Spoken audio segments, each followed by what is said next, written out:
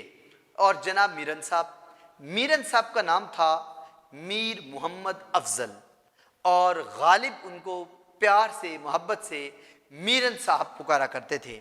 کہتے میرن صاحب کو بھی سلام اور دعا بھی. اس میں سے جو چاہیں قبول کر لیں. وہ 2 فروری 1859. عزیز طلبہ, آج ہم نے اس لیکچر میں غالب کا پہلا خط پڑھا ہے جو میر مہدی حسین مجروح کے نام تھا. انشاءاللہ اگلے لیکچر میں ہم غالب کا دوسرا خط پڑھیں گے. اجازت دیجیے, اللہ حافظ.